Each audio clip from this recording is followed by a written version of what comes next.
주의 도우심이 매일을 살아가는 우리 가족들의 삶에 늘 함께 하시기를 간절히 바랍니다. 오늘은 6월 26일 금요일이고요. 우리는 지금 매일 예배를 드리기 위해 하나님 앞에 모였습니다. 우리 하나님 앞에 기도함으로 이 예배를 시작할까요? 하나님, 저희들에게 힘과 소망이 되어 주옵소서.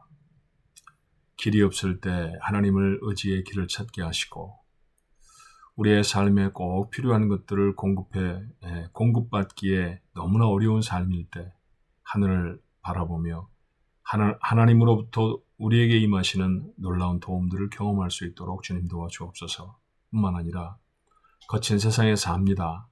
세상의 사람들과 똑같은 행보로 살아갈 수 없음을 하나님 앞에 고백하오니 믿음의 삶을 살아가도록 오늘도 성령님 우리와 함께하여 주옵시고 하나님이 우리에게 이루라고 말씀하신 귀한 성품 우리의 삶에 이루어낼 수 있도록 주님 축복해 주옵소서. 6월은 특별히 화평의 열매를 맺기를 원하여서 하나님의 말씀을 묵상하고 우리의 삶의 자리에서 실천하며 살아가고 있사오니 우리 가족들의 매일의 삶이 하나님의 말씀에 부끄럽지 않은 삶이 되어지도록 그렇게 승전보를 가지고 이번 주일에 함께 예배당에 모일 수 있도록 우리 가족들의 삶을 지켜주옵소서. 예수님의 이름으로 간절히 기도하옵나이다. 아멘. 찬송은 261장입니다. 이 세상의 모든 죄를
가시관을 쓰셨으니 피로 얼굴 물드셨고 십자가에 모진 고통 나를 위해 당하셨네. 말로 형용할 수 없는 구세주의 구속하신 사랑 찬송하고 찬송하세. 흰눈보다 더 흰눈보다 더 주의 흘리신 보혈로 이게 씻어주옵소서.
오늘 주시는 하나님의 말씀, 어제부터 나홈서를 묵상하고 있습니다. 나홈서 1장 9절로부터 15절의 말씀이에요. 나홈서 1장의 마지막 부분, 뒷부분이죠. 9절부터 15절의 말씀 우리 함께 읽어봅니다. 너희는 여호와께 대하여 무엇을 꾀하느냐? 그가 온전히 멸하시리니 재난이 다시 일어나지 아니하리라. 가시덤불같이 엉클어졌고 술을 마신 것 같이 취한 그들은 마른 지푸라기같이 모두 탈 것이거늘 여호와께 악을 꾀하는 한 사람이 너희 중에서 나와서 사악한 것을 권하는도다. 여호와께서 이같이 말씀하시기를 그들이 비록 강하고 많을지라도 반드시 멸절을 당하리니 그가 없어지리라. 내가 전에는 너를 괴롭혔으나 다시는 너를 괴롭히지 아니할 것이라. 이제 내게 지은 그의 멍에를 내가 깨뜨리고 내 결박을 끊으리라. 나 여호와가 내게 대하여 명령하였나니 내 이름이 다시는 전파되지 않을 것이라. 내가 내 신들의 집에서 새긴 우상과 부은 우상을 멸절하며 내 무덤을 준비하리니 이는 내가 쓸모없게 되었습니다. 볼지어다 아름다운 소식을 알리고 화평을 전하는 자의 발이 산 위에 있도다. 유다야 내 절기를 지키고 내 서원을 갚을지어다. 악인이 진멸되었으니 그가 다시는 내 가운데로 통행하지 아니하리로다 하시니라. 아멘. 나홈은 하나님의 백성 이스라엘 압제한 아수르, 니누웨라고 표현했어요. 왜냐하면 아수르의 수도가 니누웨였기 때문에. 대한민국을 대한민국 그렇게 말하기도 하지만 서울 그렇게 표현하기도 하잖아요. 그런 표현과 비슷한 것이죠. 그 아수르에 대한 심판의 말씀입니다. 어제도 말씀드렸지만 그렇다고 하면 이것은 압제를 당하는 이스라엘 백성의 입장에서 보면 구원의 메시지, 희망의 메시지가 되겠죠. 그런데 오늘 본문의 말씀에 아주 정교한 히브리 말로 읽지 않는 다음에서는 조금 우리가 헷갈릴 수밖에 없어요. 왜 그러냐 하면 너라고 하는 표현이 어떤 때는 아수르를 향하는 말씀이기도 하고 또는 이스라엘을 향한 말씀이기도 하거든요. 예컨대 9절 같은 경우에는 너희는 여호와께 대해 무엇을 꾀하느냐. 그런 말씀이잖아요. 이때 말하는 너는 아수르 사람입니다. 아수르 백성들을 향한 말씀이죠. 그런데 14절과 같은 곳에 보면 15절과 같은 곳에 보면 이 아름다운 소식을 알리고 화평을 전하는 자의 발이 산 위에 있도다. 유다야 그렇게 말씀하시잖아요. 그러니까 유다인들에게도 또 너 그렇게 말씀하십니다. 13절에도 이제 내게 지은 그 멍에를 내가 깨뜨리고 내 결박을 끊으리라. 유대 사람들이 너인 것이죠. 어떤 때에는 이 너가 유라는 표현이 아수르 사람일 때도 있고요. 어떤 때는 그것이 하나님의 백성 이스라엘일 수도 있다는 것에 조금 주의하면서 말씀을 살피면 좋을 것 같습니다. 자, 점령을 당했던 이스라엘의 입장에서 보면 아수르는 어마어마하게 강한 나라였어요. 무너지지 않을 것처럼 보였습니다. 12절에 이렇죠. 여호와께서 이같이 말씀하시기를 그들이 비록 강하고 많을지라도 이스라엘 백성이 보기에 그들이 대단히 강하고 많았다는 거죠. 그러면 강하고 많은 백성 앞에 압제를 당하고 있으니까 풀려난다는 것을 희망적으로 생각할 수가 없었겠죠. 우리는 노연할 수가 없어. 저들이 우리를 끝까지 괴롭힐 거야. 이런 절망이 그들 속에 있었을 것입니다. 그러나 오늘 이 말씀을 통해 우리가 무엇을 확인할 수 있나요? 세상에 무너지지 않을 악은 없습니다. 악 위에 아무리 대단한 것을 쌓아놓아도요. 결국에 그 악은 무너지게 되어 있죠. 하나님은 반드시 심판하십니다. 자, 15절의 말씀에 보니까 아름다운 소식을 알리고 화평을 전하는 자의 발이 산 위에 있다고 했어요. 해석이 좀 분분할 수 있는데 표현해 보자고 하면 아수르를 패망시켜야 하는 그 소식을 전했던 그런 나홈이 바로 이 아름다운 소식을 알리고 화평을 전하는 사람일 수 있죠. 또 조금 더 나아가면 아수르를 망하게 했던 바벨론 나라를 향해서 하는 말일 수도 있습니다. 그런데 곰곰 생각하면서 한 분을 잊을 수가 없죠. 그건 뭐냐 하면 온 세상 역사에 화평을 선언하러 세상에 와주신 예수 그리스도이십니다. 그 예수님이 우리의 죄악을 멸하시고 우리 하나님의 백성으로 회복시키셨죠. 그렇다고 하면 어찌 보면 아수르의 멸망과 이스라엘의 회복이라고 하는 이 사건은 한 사람 구원받은 내 안에서 일어난 사건일 수도 있죠. 죄악된 나를 멸하고 의인인 나를 회복시키시는 사건이니 말입니다. 그렇죠. 그러므로 오늘 이 말씀을 통해서 우리가 얻을 수 있는 교훈의 첫 번째는요. 죄로 돌아가지 않아야 합니다. 죄에서부터 우리를 건지셨죠. 죄를 망하게 하시고 그 죄 앞에 하나님이 얼마나 놀라운 분노를 토해내시는지를 성경을 통해 보았다고 하면 그 자리로 돌아가지 않아야 합니다. 세상 사람들이 아무리 많이 따라도 하나님이 원하시지 않는 것은 죄입니다. 세상 사람들이 아무리 아무렇지도 않게 행하는 일이라 할지라도 하나님의 목전에 선한 것이 아니면 버려야 합니다. 우리가 같이 해야 할 것이 아닙니다. 아수르의 범죄를 우리는 잊지 않아야 해요. 그들은 사람들을 미워하는 사람이었고 점령한 나라에 강포를 행하는 사람들이었습니다. 우리가 더 나아져야 돼, 우리가 다른 나라보다 더 세야 돼 라고 하는 시기심이 그들로 점령 전쟁을 계속하게 했죠. 그들의 300년, 400년 가까운 역사는 그 점령 전쟁, 그리고 사람들, 그곳에 있는 사람들을 압제하고 탄압하고 그리고 살육했던 역사에 그것이 전부 다였습니다. 그들은 얼마나 교만했는지 몰라요. 많은 나라들을 이겼습니다. 그리고 많은 산물들을 빼앗아 자기네 도시 니느웨로 가져왔겠죠. 우리는 부유해, 우리는 잘 살아, 우리만큼 강한 나라가 어디 있어. 그런 교만함이 그들을 지배했습니다. 우리에게도 있을 수 있잖아요.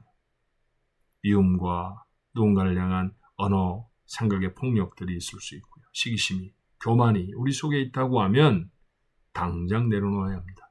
아수르는 그것들을 해결하지 못해서 결국 망하고 말았어요.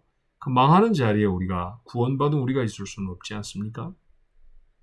두 번째로, 늘 우리는 회복해 하시는 하나님 앞에 감사하며 살아야 합니다. 만약 우리를 구원해 주지 않으셨다고 하면 우리는 시기심이 죄라는 거 모르고 살았을걸요? 우리의 마음에 누군가를 향해서 폭력적인 언어들을 담아내는 것을 세상 사람들 모두가 다 하는데 그것을 잘못이라고 생각했겠습니까? 그런데 우리는 죄가 무엇인지를 압니다. 하나님 앞에 거룩하게 사는 게 어떤 것인지 우리에게 말씀해 주셨죠. 이스라엘에게 기대할 수 없었던 구원의 일을 하나님이 이루신 것처럼 우리에게도 기대할 수 없었던 구원을 허락해 주셨죠. 그리고 하나님의 백성으로 삼으셨어요. 하나님의 자녀로 회복시키셨습니다. 그러니 우리의 입술은 늘 하나님을 향해서 감사, 찬송을 드려야 할 것입니다. 오늘 하루도 우리 가족들 모두의 삶에 하나님을 향한 구원을 베풀어 주신 하나님을 향한 감사가 넘치게 되길 바랍니다. 세 번째로, 다시 회복하실 하나님의 은혜를 기대해야 됩니다. 아수르의 폭력의 압제가 되어졌던 이스라엘 괴로웠겠죠. 그런데 하나님이 그 멍에를 깨뜨리시고 그 결박을 끊으셨다고 했어요. 13절의 기록이죠. 이제 내게 지은 그 멍에를 내가 깨뜨리고 내 결박을 끊으리라. 어쩌면 나홈이 선포했을 때 이것은 미래 시제였을 것입니다. 그러니까 예언이죠.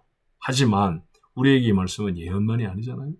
이게 어떻게 역사 속에서 이루어졌는지를 우리가 잘 알아요. 하나님은 바벨론을 일으키셔서 아수르를 망하게 하시고 그리고 바벨론의 포로로 잠깐 잡혀갔던 이스라엘 백성들이 모두 다 나라로 돌아와 다시 성전을 짓고 하나님 앞에 예배드리게 되지 않았습니까?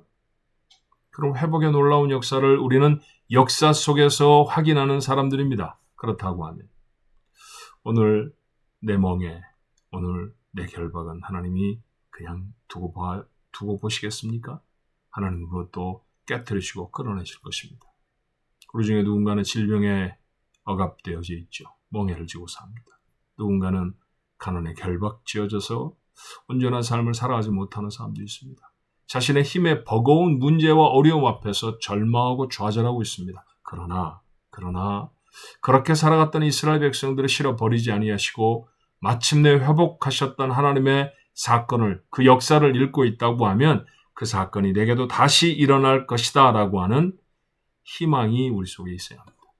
은혜를 기대하는 믿음으로 살아가는 것이죠. 그 소망이 거친 세상을 살아가는 우리들에게 힘과 능력이 될 줄로 믿습니다. 이 소망 붙들고 오늘 하루도 살아내 볼까요?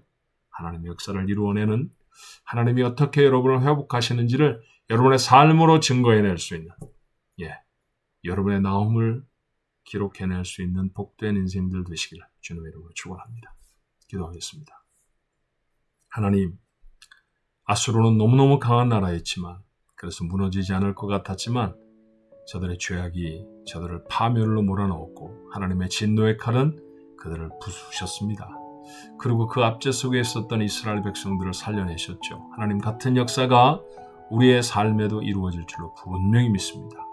오늘 시간에 질병으로 고통받는 하나님의 사람들, 오늘 시간에 여러 가지 불이익과 불합리와 부조리와 죄악들 때문에 고통받는 우리 성도들, 우리 가족들, 하나님 저들을 건져주시고 저들을 지켜주옵소서. 이기게 하옵소서. 우리의 힘에 버거운 문제와 씨름하는 우리 식구들도 있사오니 하나님 저들의 간절한 기도를 들으셔서 저들이 노임을 얻게 하시고 회복되어 줄 수 있도록 복에 복을 더하여 주옵소서.